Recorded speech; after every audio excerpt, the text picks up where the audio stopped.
Hey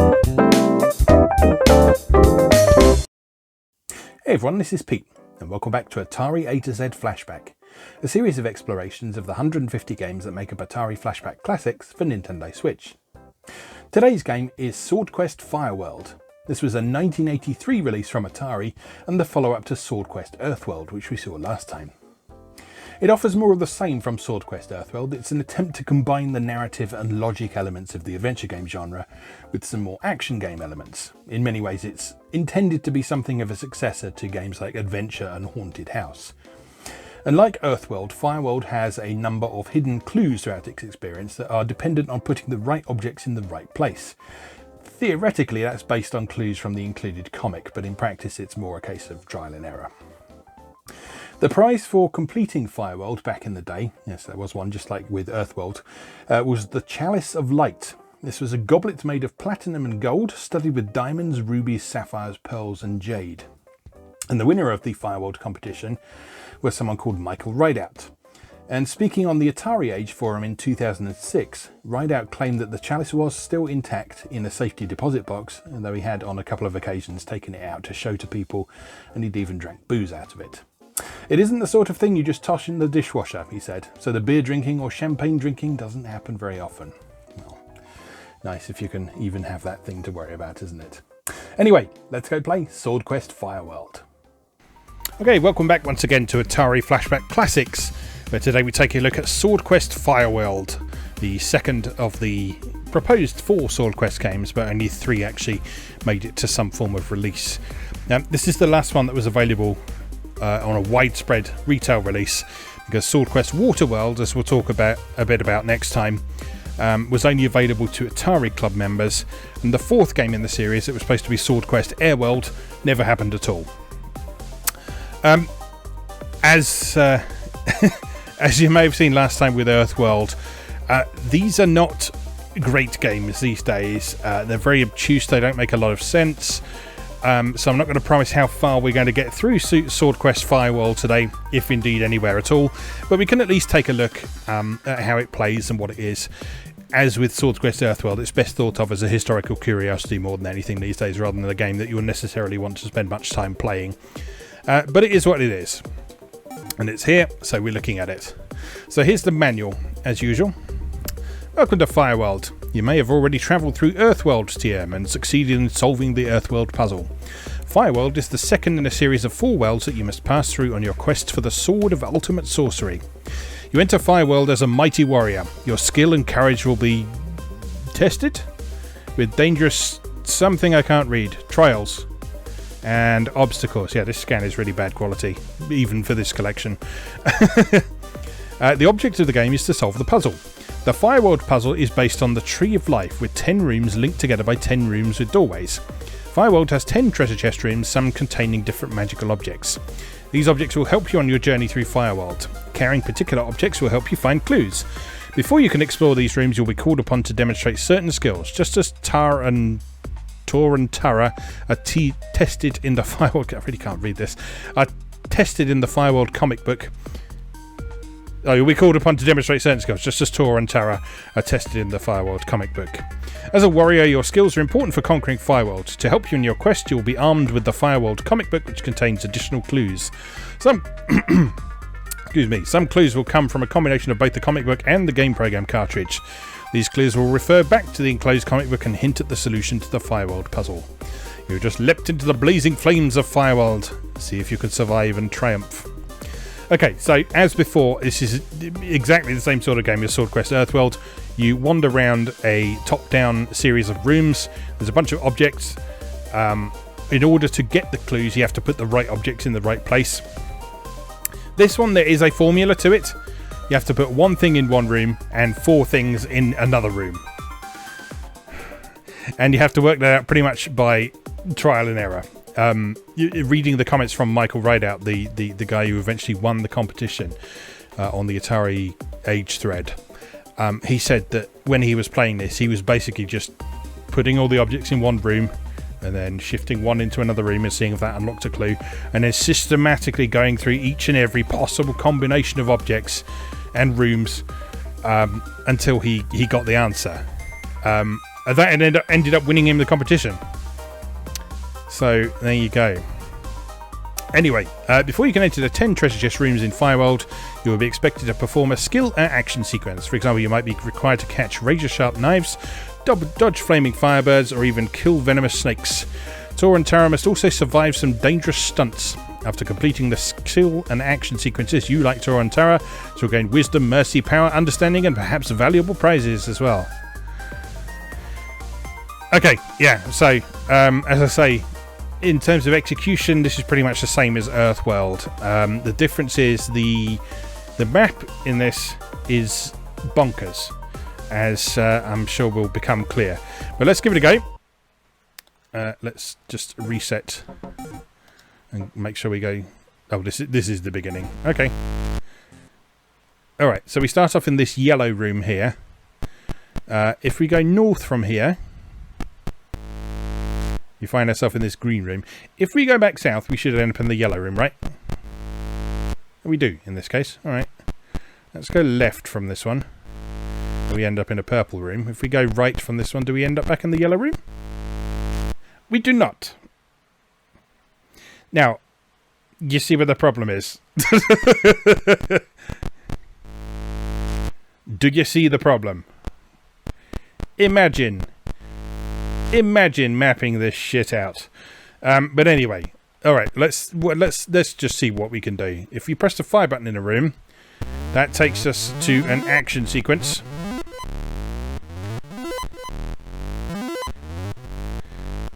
And from here, we have to dodge the birds, I think.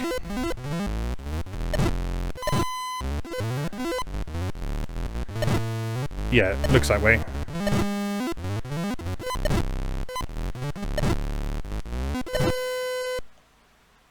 Yeah, I guess we failed. Let's try that again, shall we? So I assume you just got to survive for long enough until this weird sound effect finishes, because it does sort of accelerate as you play, as you can see. But then every time you take a hit, does it slow back down again? Honestly, hard to say.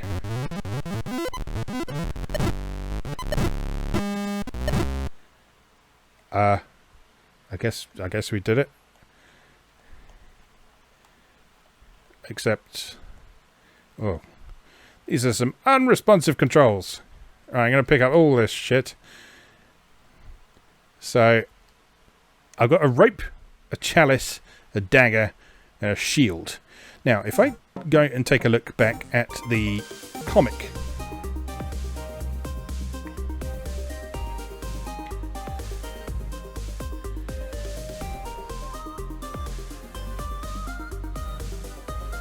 let's see what is going on. So where's the actual story of what's happening right now? This is all prologue stuff. In fact, hold on. Right, no, this is the second issue. I thought for a horrible moment this was the same as the Earthworld one, but no, it's just doing the same sort of prologue sequence.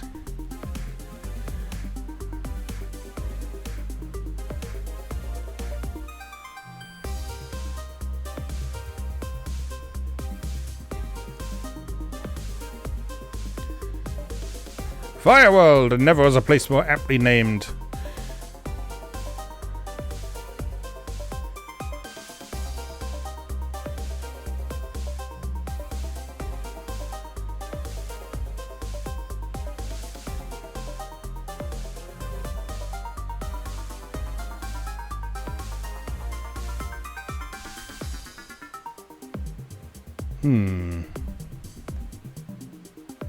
Right.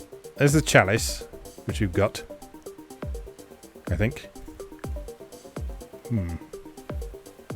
Or is that the final treasure? No, that's the final treasure for this one. It's a treasure chamber.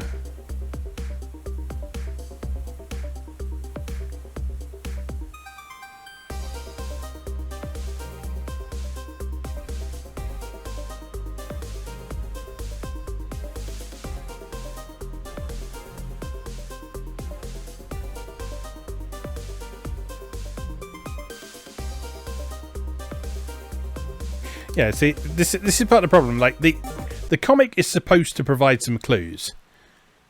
And the comic is cool. Let's make no mistake there. But it doesn't provide clues. It really doesn't. What the? What?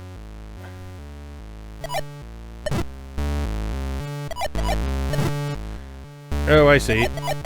It's Kaboom. Except you're moving the screen instead of the paddle. Let me try that again.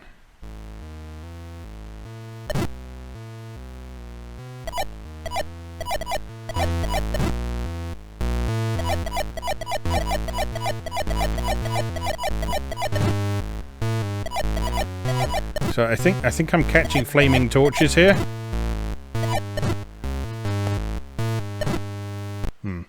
No. One more time.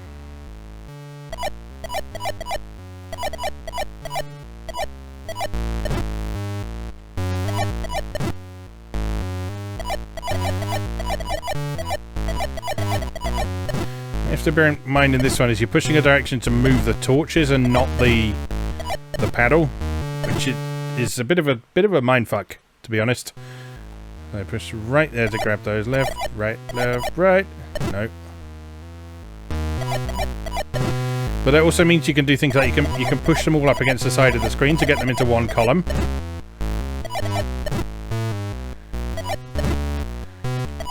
And I'd say from the look of things that appears to be something of an essential strategy, but it also moves too quickly to make that in any way practical.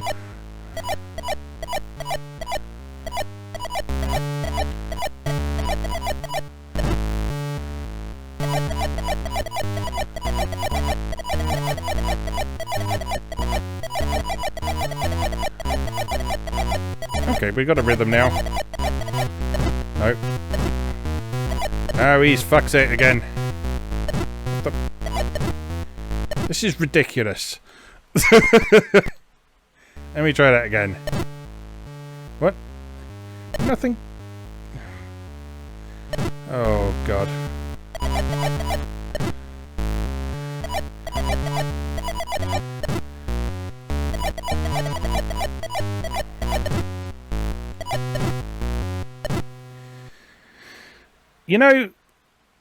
You know how people say that E.T. is the worst game ever made, the worst game on the Atari 2600?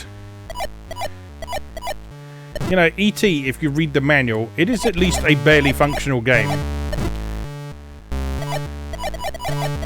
This, meanwhile...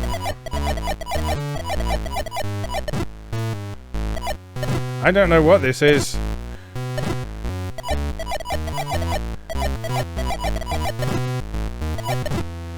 I do know what this is. This is a miserable experience is what it is. Let's go somewhere else and try something else. Oh no, I've got to... what? What?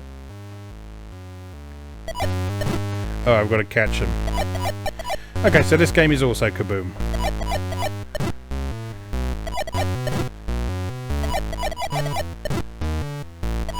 This is very difficult without a paddle controller. And no, it doesn't support paddle controllers, if you were wondering.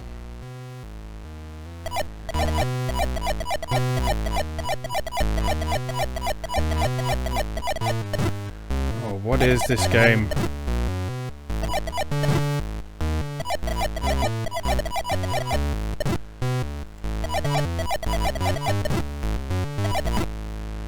No. What is this game? And why? What? I don't... There's not even anything there that I'm not...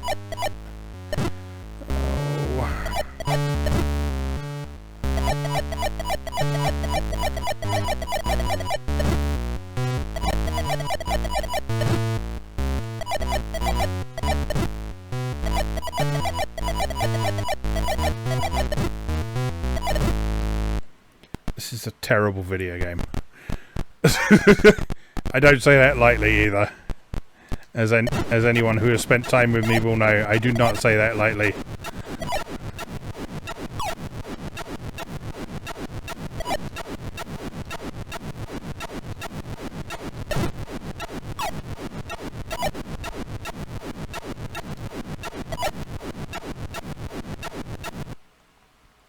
Okay, well, now I've got the water and the ring. Shall I leave something here? Let's leave something here, shall we? I'm going to leave the dagger here. And then I'm going to go north. And then we're going to play another stupid game. What just happened?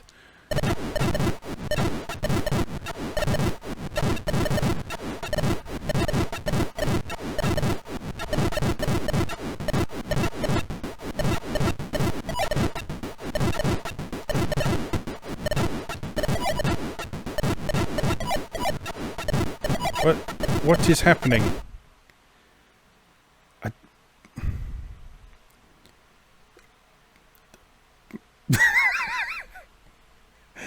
Oh god. Right, I'm gonna drop everything in here.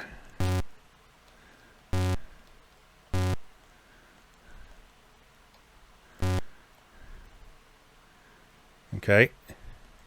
So this was Michael Redout's strategy. Drop everything in one room and move one thing into another one. I bet if I go south, it's not the bloody same room though, is it? Of course it isn't.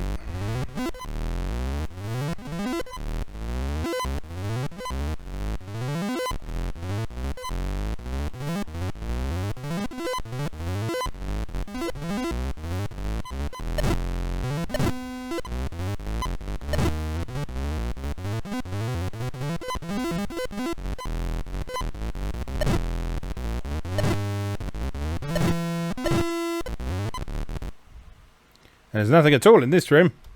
Hooray! What if I go this way? Okay. I think we might actually be back where we were. Assuming the colours are consistent. No. No.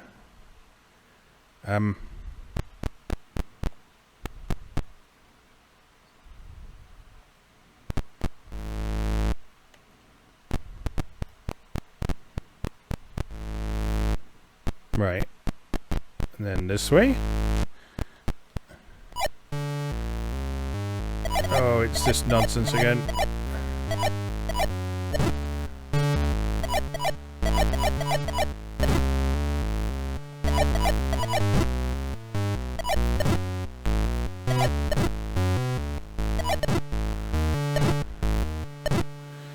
Oh.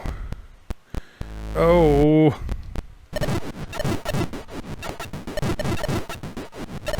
Right, this is the one I don't have a clue what is going on in this one.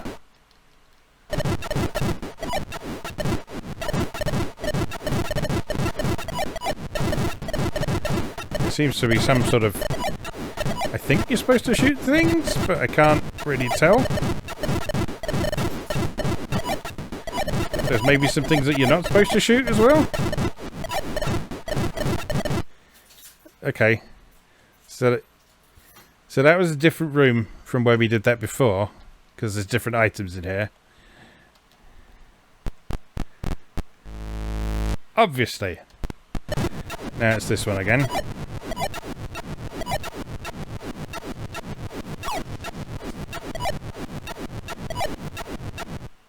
Nothing in there.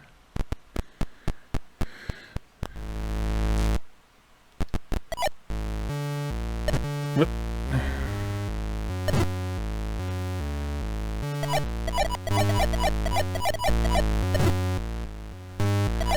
This one was at least possible, I think. And I think this might have been a room where we dropped some of the objects as well.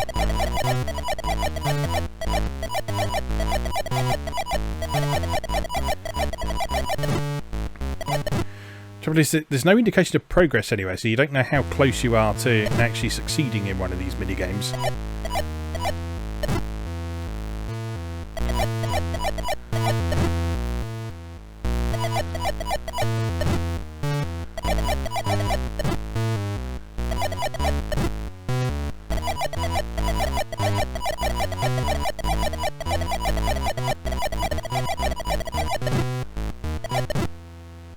No. I've done this one before, I can do it again.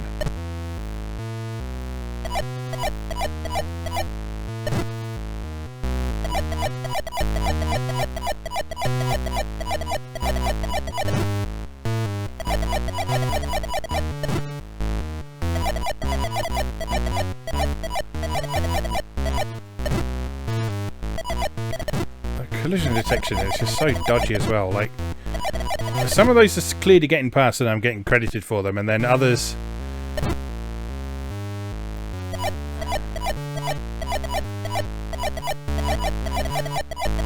And there's that bug at the beginning where you always miss one.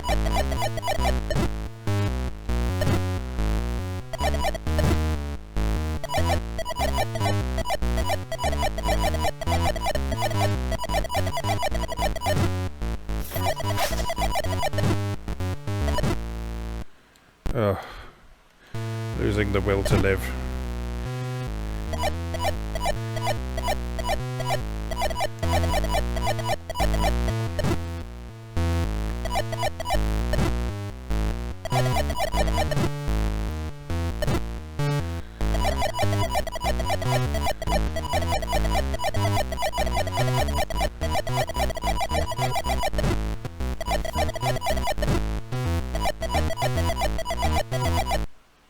I did it. And there's nothing in here. Brilliant. Cool. Everything's cool. What about this one? Oh, it's this one again.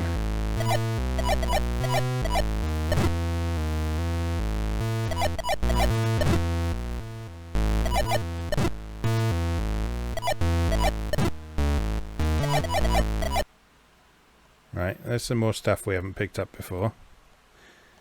So I'll take that and that. And then we'll go here. And do this one again.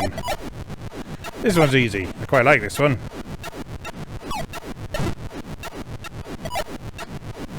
Although, I mean, this one goes a bit too far in the other direction in that there's no challenge in it whatsoever. Nothing there. Good.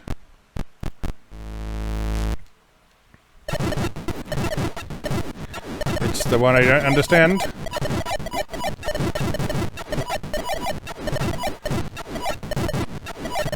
One of many I don't understand, I should probably add.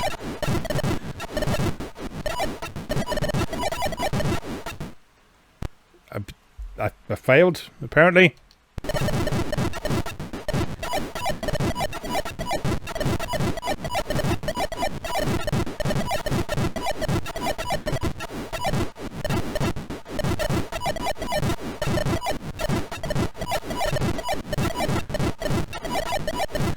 You got to shoot one from every row, is that it? I think that might be it, yes. And there's nothing in that room. Good, it's going brilliantly.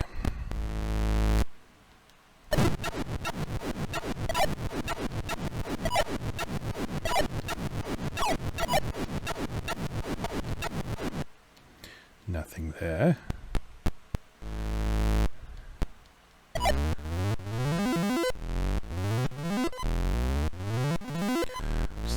Dodgy birdie game.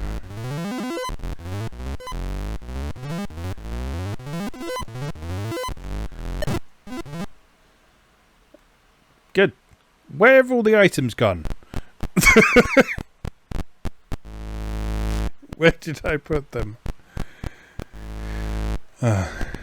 I know I should have made a map, but honestly, the map layout and this is just so frustrating anyway that it's quite an effort to make a map of this at first. Sometimes it's just easier. I guess that's to do with the items. You got some of the items make some of the minigames easier, I think. Still, didn't really help anything, did it?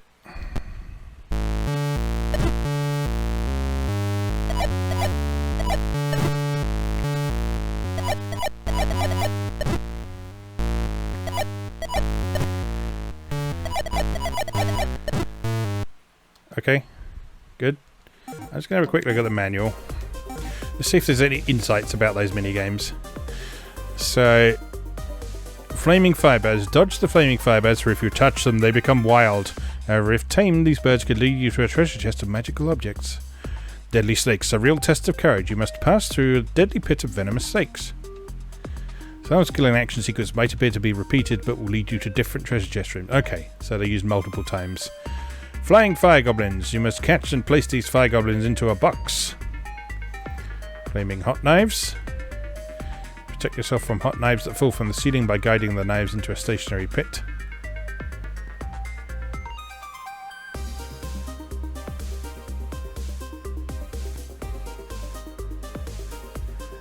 Okay. I'm going to give this a few more minutes, but I'm not sure how much more of this I can take.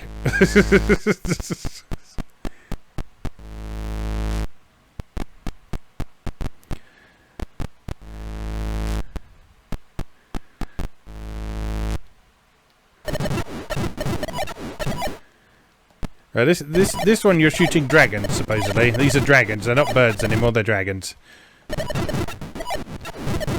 And you're shooting arrows at them. You're absolutely not throwing flaming hot knives at them.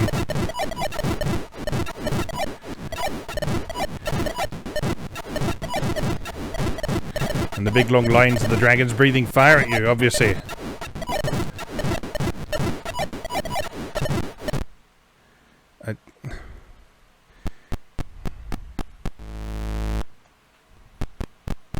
Why do all the rooms lead there?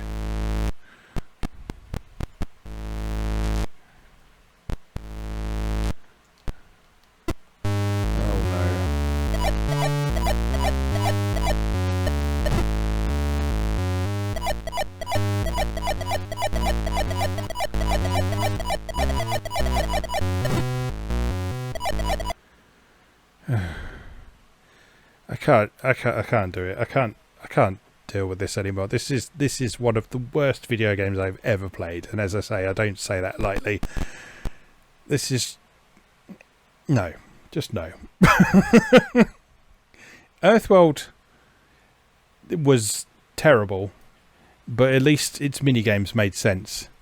In this one, there's no feedback. There's no clear sign what you're supposed to be doing. No indication that you're doing it right or wrong. And then the map is designed in such a way that it doesn't make sense. Reading Michael Rideout's comments on that Atari Age thread, there is at least one instance in the game where you have to deliberately use a glitch in order to move to the correct room. Because one of the items you could pick up, the chalice, which is something we found earlier, one of those items helps you move to certain rooms. In fact, that may be the problem we've been having here with going around in circles, because we haven't got the chalice anymore because we put it down in that room. In order to get out of a certain room to a useful location, if you don't have the chalice, you have to sort of perform a glitch and walk through a wall, basically. And how the hell are you supposed to know that? How the hell are you supposed to know to do that? If indeed that is something you're supposed to do, which it seems it is, because that's one of the things that he said he had to do in order to solve the game. So, yeah, eternal respect to him for going so far as to not only beat this game, but to win the whole competition as well. And yes, that dual chalice of his is very well deserved, I can say. But yeah, as I say, like with SwordQuest FireWorld, this is an interesting historical curiosity with a fun story behind it. It is not a video game you want to play today at all. Seriously. I'm glad it's here because it's interesting to hear the story behind it and be able to play the game that the story is based on and see exactly what the people who won the competition had to go through, what they had to deal with. But it's not something I recommend spending more than a few minutes on yourself out of simple curiosity. And we've still got Waterworld to go as well, so that'll be fun. Apparently Waterworld is actually slightly better. Waterworld does actually have some sort of in-game clues and hints, I think, from what I've heard. It's also got better graphics, apparently, so it's a little bit clearer what's going on. But I'm still not expecting a ton from it. But we'll leave that until next episode and see how things go. Anyway, just remains for me to say, as always, thank you very much for watching, and I'll see you again next time.